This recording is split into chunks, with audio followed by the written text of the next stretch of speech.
तो हम सभी सबसे पहले तो अपने गुरुजनों को, अपने प्रेरणा के स्रोत को अभिवादन करें अंतर मन से, एवं वेद माता गायत्री को भी स्मरण अभिवादन कर लें।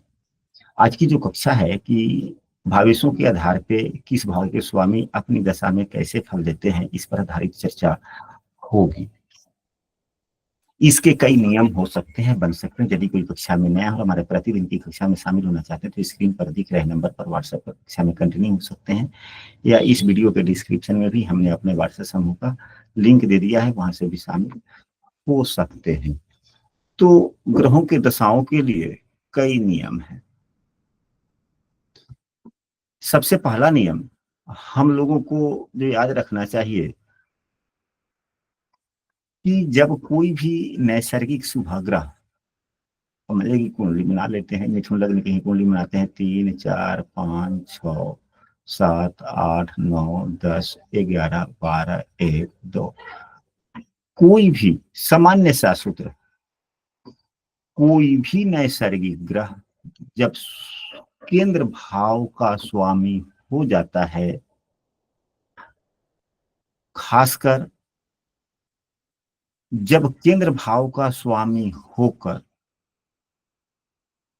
केंद्र भाव में ही बैठा रहता है,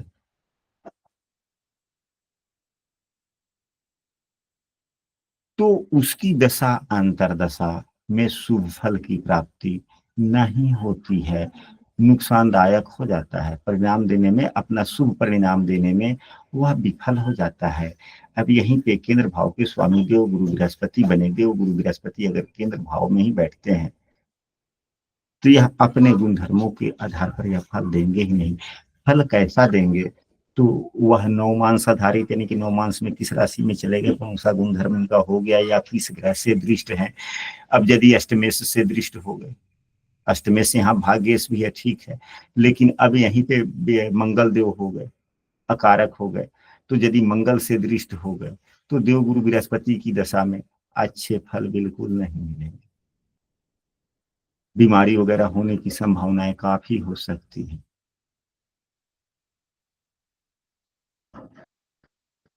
दूसरा, चंद्रमा यदि स्वराशि, मित्र राशि या उच्च राशि के होते हैं, यदि चंद्रमा अपने अच्छी स्थिति में लग्न कुंडली में होते हैं और चंद्रमा अपने मूल त्रिकोण राशि, अपने स्वराशि में अगर होते हैं, चंद्रमा का मूल त्रिकोण राशि और उच्च राशि एक ही है। चंद्रमा के मित्र कौन कौन होते हैं, तो चंद्रमा के मित्र बुध एवं सूर्य होते हैं।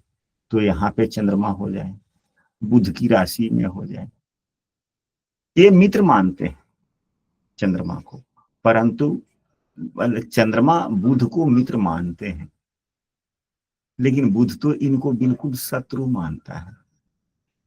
तो जो ग्रह इनको मित्र मानता है उनकी राशि में,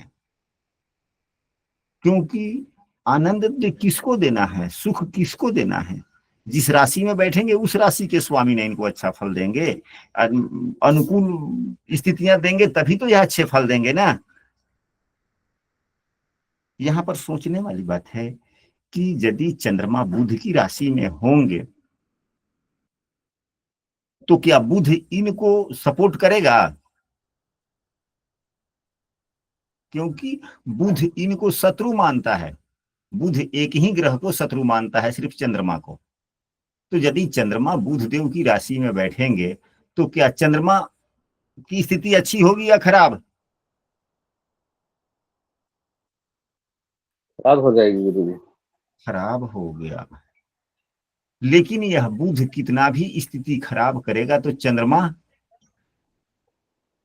उसका बुरा नहीं मानेगा, क्योंकि चंद्रमा बुध को मित्र मानता है। लेकिन सहयोग तो बुध से नहीं मिला। अब चंद्रमा को जो ग्रह मित्र मानता है, तो चंद्रमा को कौन सा ग्रह मित्र मानते हैं, मंगल देव। तो मंगल की राशि में यहाँ पर मेष का चंद्रमा हो, हालांकि यहाँ भी यह भी राशि चंद्र मंगल का है, तो यहाँ पे तो नीच हो जाते हैं, तो यहाँ पे फल अच्छे नहीं देंगे, यह नीच के हो गए, अच्छे फल नहीं देंगे। चंद्रमा वो देवगुरु सूर्य बृहस्पति के, भी। हाँ, अब सूर्य की राशि में हो जाए, सिंह राशि में हाँ, गुरु जी का। हाँ, अब देखिए हम लिख रहे हैं चंद्रमा यहाँ हो जाए, चंद्रमा मेष राशि में हो जाए, वृषभ राशि में हो जाए, अपने स्व राशि का हो जाए, सूर्य की राशि में चंद्रमा हो जाए, देवगुरु बृहस्पति की राशि में चंद्रमा हो जाए, क्योंकि देवगुरु बृहस्पति भी चंद्रमा को मित्र मानते हैं। इन्हीं राशियों में चंद्रमा हो, क्योंकि शनि को, शनि चंद्रमा को शत्रु मानता है, शुक्र चंद्रमा को शत्रु मानता है, बुध चंद्रमा को शत्रु मानता है। तो राशियां कितनी बची? यही ना, 1 2 4 5 9 एवं 12। यह चंद्रमा के लिए बहुत अच्छा स्थिति हुआ। तो अगर गुरुदेव यदि चंद्रमा वृषभ में हो, तो वृषभ में हो तो उत्तम हो गया ना, तो यह तो अपने उच्च राशि या मूल त्रिकोण राशि में हो गया ना, तब तो अच्छा हो गया।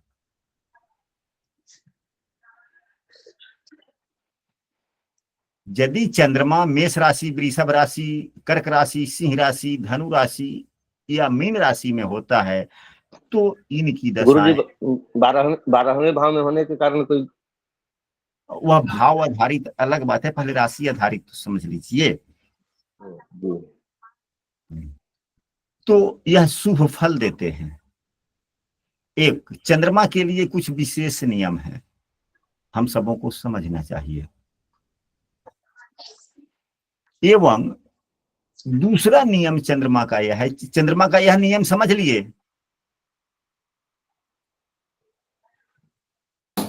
जी, यदि चंद्रमा मेष राशि, वृषभ राशि, अपने कर्क राशि, सूर्य की राशि एवं देवगुरु बृहस्पति की राशि में चंद्रमा होते हैं, तो इनकी दशाएं शुभ होती है।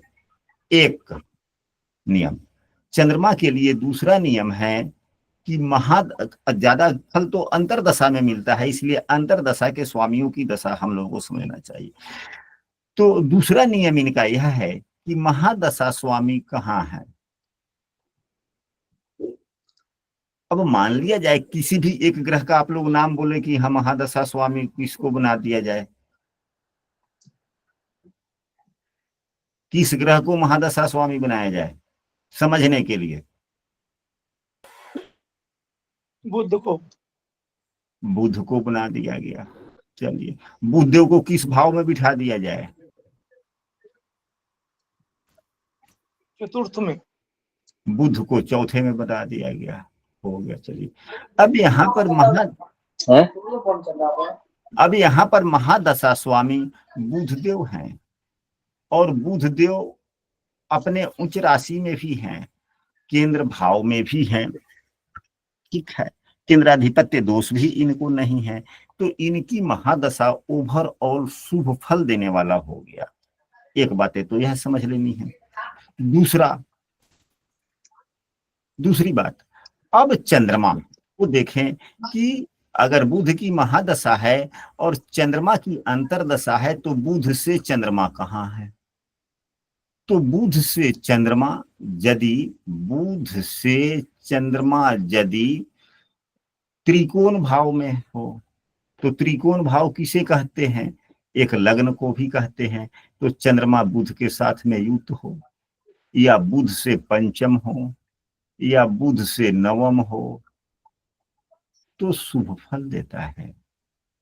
यानी कि महादशा स्वामी से त्रिकोण भाव में एवं महादशा स्वामी से 7वें भाव में हो तो शुभ फल देता है।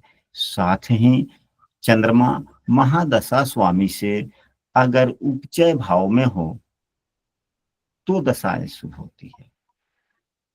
यानी कि त्रिकोण, यानी कि एक महादशा स्वामी से त्रिकोण, 7वां भाव एवं उपचय, उपचय भाव में यदि चंद्रमा है तो अच्छे फल, इनकी दशा में होता है। यह चंद्रमा के लिए विशेष नियम है। तो उपचय भाव कौन सा होता है? तीसरा,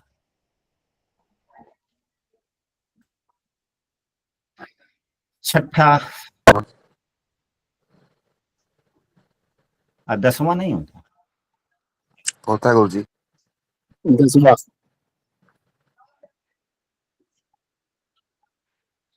तो शुभ फल देता है। तीसरा, तीसरा, छठा,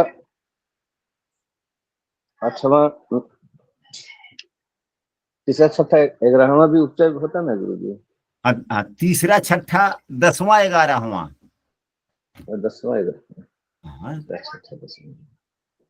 तीसरा, छठा, 10वां, 11वां, यानी कि महादशा स्वामी से अब कौन कौन से भाव हो गए?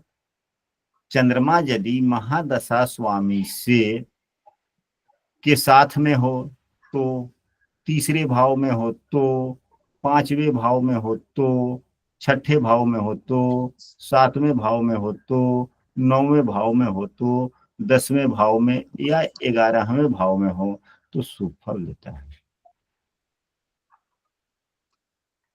यह हो गया। यदि दोनों ही नियमों से बन रहा है तो अच्छा फल दे देगा। तो दोनों नियम से कौन सा अच्छा ज्यादा फल हुआ? यानी कि महादशा स्वामी के साथ में चंद्रमा हो तो ज्यादा शुभ फल देता है, महादशा स्वामी से पंचम में हो तो ज्यादा शुभ फल देता है। नहीं, ये तो खैर राशि लिखा गया है, यह राशि है।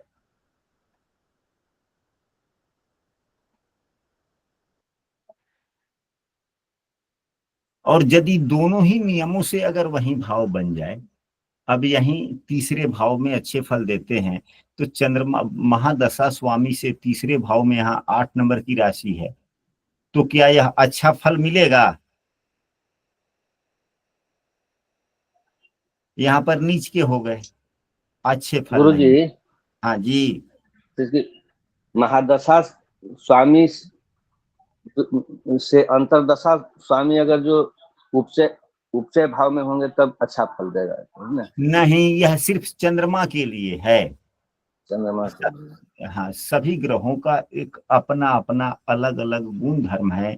यह चंद्रमा का गुण है, हालांकि अधिकांशतः ग्रहों के चंद्रमा के ही महादशा में हो तब खाली होगा, केवल चंद्रमा का महादशा चल रहा है।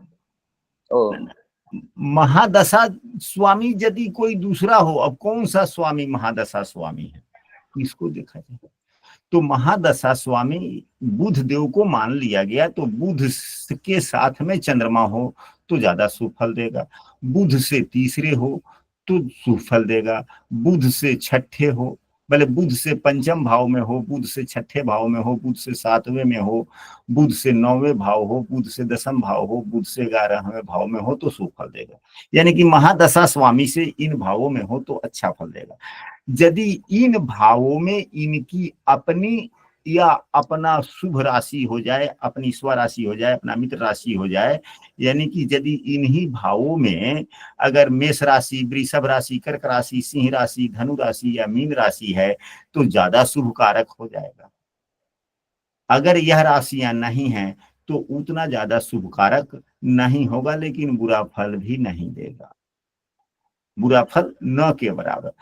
अब यहाँ पर बुध से तीसरे भाव में 8 नंबर की राशि बनी हुई है, 8 नंबर की राशि में चंद्रमा हो गए तो यहाँ पर बुरे फल प्रदाता बने क्योंकि नीच के हो गए। लेकिन महादशा स्वामी से तीसरे होने के कारण क्या उतने यह बुरे फल अब देंगे? क्यों नहीं देंगे? क्योंकि एक नियम यह भी कहता है कि महादशा स्वामी से चंद्रमा यदि तीसरे होते हैं तो अच्छे सुखद फल देते हैं। तो सुखद फल देने वाली स्थिति में तो हो गए, लेकिन जिस राशि में है वह राशि इनकी नीच की है तो वह सुखद फल नहीं दे पाएंगे, नुकसान तो हो ही गया ना।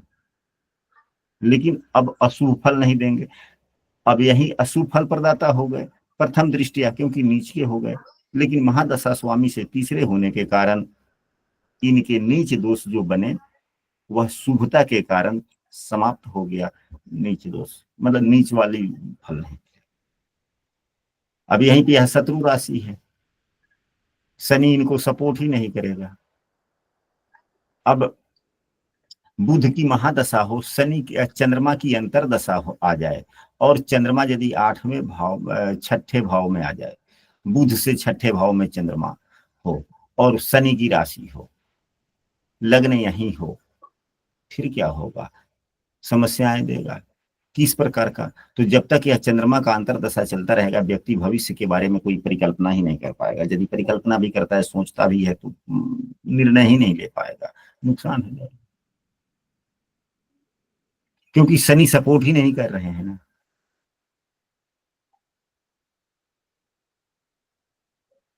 तो फिर क्या किया जाए? शनि के उपाय किए जाएंगे, चंद्रमा को मजबूत किए जाएंगे, दोनों में से किसी एक को अब तक कुंडली के आधार पर राजा, जैसे यदि एक नैसर्गिक कोई शुभाग्रह, आगे चलते हैं दूसरे नियम पर, यदि कोई नैसर्गिक शुभाग्रह, यदि कोई नैसर्गिक शुभाग्रह केंद्र भाव का स्वामी हो जाता है एवं साथ में, यदि कोई नैसर्गिक ग्रह शुभाग्रह केंद्र भाव का स्वामी हो जाता है, साथ ही वह तीसरे, छठे या 11वें भाव का स्वामी हो जाता है, जिसे त्रिशदाय भाव कहा जाता है, तीसरा, छठा, 11वां का स्वामी हो जाए, तो वह उतने शुभ फल नहीं देता, बिल्कुल नहीं। यह कुंडली में तो उस प्रकार की स्थितियां नहीं बन रही है। मिथुन लग्न की कुंडली में हम लोग दूसरे लग्न की एक कुंडली कोई बना लेते हैं, फिर हम लोग चर्चा करते हैं। अब मान ली जाए कि यहीं पे 7 नंबर की राशि हो जाए, तो यहाँ 8, 9, 10, 11, 12, 1, 2, अब यहाँ पर 2, एक दूसरी लग्न कुंडली भी यहीं पे बनाते हैं। यदि 2 नंबर की राशि यहाँ हो जाए, तो 3 यहाँ, 4 यहाँ, 5 यहाँ, 6, 4, 5, 6, 7 यहाँ। तो इन दोनों स्थितियों में यहाँ पर एक स्थिति में यहाँ पर 7 है, तो 6, 5, 4। अब कर्क लग्न की कुंडली में शुक्रदेव केंद्र भाव के स्वामी है, चौथे भाव के, लेकिन इनकी मूल त्रिकोण राशि यहाँ पर है। सिंह लग्न की कुंडली में ये 10वें भाव के स्वामी हैं, लेकिन ये तीसरे भाव के भी स्वामी। दोनों ही स्थितियों में ये त्रिशदाय भाव के स्वामी हो गए, तीसरे, छठे एवं 11वें भाव के स्वामी हो गए, तीसरे, छठे या 11वें, इन तीनों भावों में से किसी एक भाव का स्वामी हो जाना। बने क्या फल देंगे ये?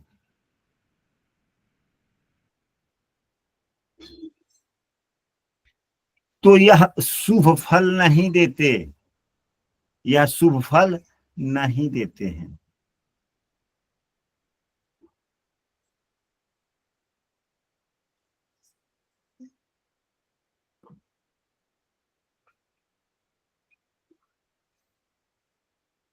यदि केंद्र भाव के स्वामी भी हैं शुक्रदेव, अब कुंडली में कहीं भी बिठा लीजिए, भले ही अपने मित्र राशि में ही क्यों ना बैठे हो, शत्रु राशि में, मित्र राशि में, अपने स्व राशि में है, तो उत्तम बात है, थोड़ा कम नुकसान देंगे। अगर अपने शत्रु राशि में है तो ज्यादा नुकसान देंगे। तो इनकी शत्रु राशि कौन सी है? शुक्रदेव की शत्रु राशि। अब शुक्रदेव सूर्य की राशि में बैठ जाएं, तो सूर्य देव भी शुक्र को शत्रु मानते हैं, शुक्र भी सूर्य देव को शत्रु मानते हैं। तो एक केंद्र भाव का स्वामी शत्रु राशि में भी बैठ गया एवं त्रिशदाय भाव का भी स्वामी है। यह अपनी दशाओं में अशुभ फल ही देंगे। यदि यह अगर कुंडली के अशुभ भाव के स्वामी से दृष्ट हो गए, तो और ज्यादा नुकसान दे देंगे। अब अशुभ भाव के स्वामी कौन कौन हो गए? यहाँ पर देवगुरु बृहस्पति भी अशुभ भाव के स्वामी हो गए। हालांकि ये 9वें भाव के भी स्वामी है, लेकिन मीन राशि यहाँ पर है, मूल त्रिकोण राशि देवगुरु बृहस्पति की यहाँ पर है। अगर बृहस्पति के द्वारा दृष्ट हो जाए तो क्या होगा? फिर अपनी दशा में किस प्रकार का फल देंगे?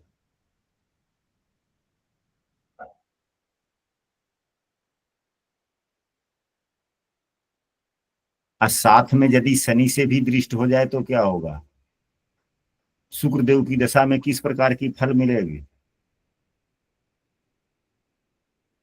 तो शुक्रदेव की दशाओं में अच्छा फल की प्राप्ति नहीं होगा, बिल्कुल नुकसानदायक स्थितियां बन जाएगी, सुख चैन बिल्कुल घर का समाप्त हो जाएगा, क्योंकि देव गुरु बृहस्पति छठे भाव के स्वामी हैं। शनि देव मार्केश एवं अष्टम भाव के स्वामी हैं। देव गुरु बृहस्पति बीमारी देने वाले भी बन गए यहाँ पर, तो बीमारी की शुरुआत हो जाएगी, वह बीमारी लंबा चलेगा, क्योंकि मार्केश भाव के स्वामी 12वें भाव में ही बैठ गए। अस्पताल भाव में बैठ करके मार्केश भाव में बैठे हुए शुक्रदेव को देख रहे हैं, जो शुक्रदेव केंद्र भाव के स्वामी हैं। तो हमने जो अभी कहा कि क्या बीमारियां हो सकती है कि नहीं हो सकती है, बीमारियां लंबी चल सकती है, जा सकती है कि नहीं जा सकती है, व्यक्ति अस्पताल तक का सफर तय कर सकता है कि नहीं तक सफर तय कर सकता। कृपया आप लोग भी अपने विचार को रखें। हम लोग जो कक्षा में शामिल होते हैं एक दूसरे के ज्ञान का आदान प्रदान करते हैं, जिससे एक दूसरे के ज्ञान में सहयोग होता है।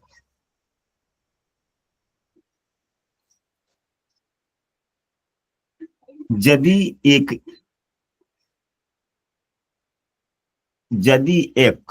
नैसर्गिक पापग्रह हो, यदि कोई ग्रह नैसर्गिक पापग्रह हो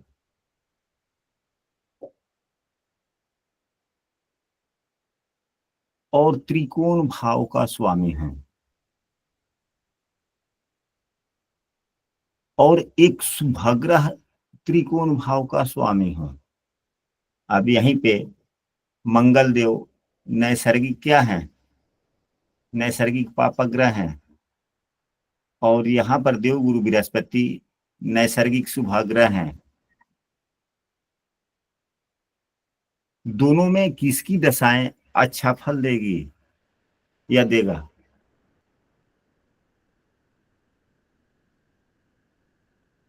तो